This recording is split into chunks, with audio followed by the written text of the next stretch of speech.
trouve la trace des présents envoyés dans les États barbaresques pour gagner la faveur des négociateurs et protéger les navires danois et norvégiens des attaques.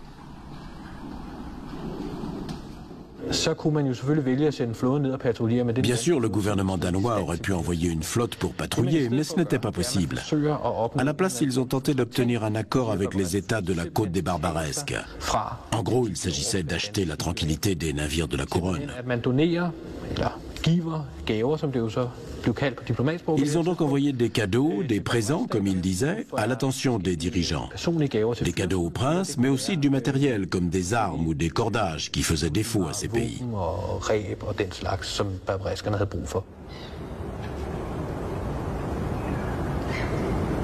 Les archives royales danoises ont conservé plusieurs documents liés à ces accords.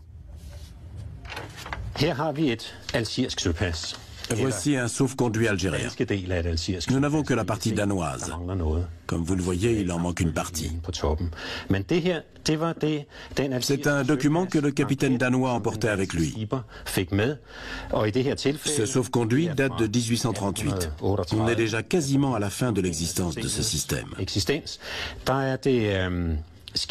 Le vaisseau concerné est le Magdalene, immatriculé à Copenhague. Il a effectué un voyage depuis la capitale. Son capitaine était Jacob Ebert et il devait emprunter le détroit de Gibraltar.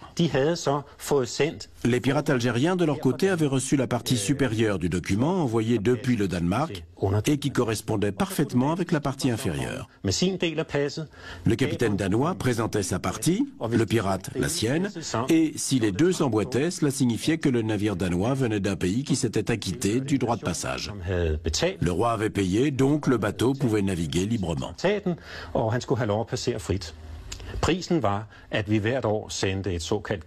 Le tribut annuel consistait en une cargaison de poudre et de boulets, de faucons d'Islande, de cornes de narval et d'autres produits du Nord. C'était de cette manière que le traité était scellé.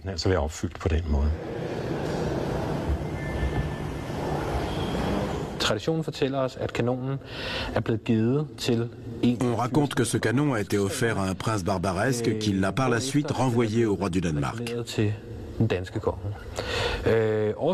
Apparemment, avant de l'offrir, les Danois ont transformé le monogramme de Christian VI en un croissant de lune.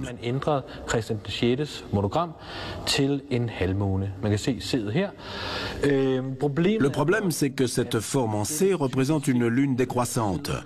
Or, la tradition veut que la puissance de l'islam soit symbolisée par une lune croissante. Le dernier quartier de la lune, c'est l'image d'un islam sur le déclin. Ce n'est pas un symbole très indiqué quand on offre un canon à un prince.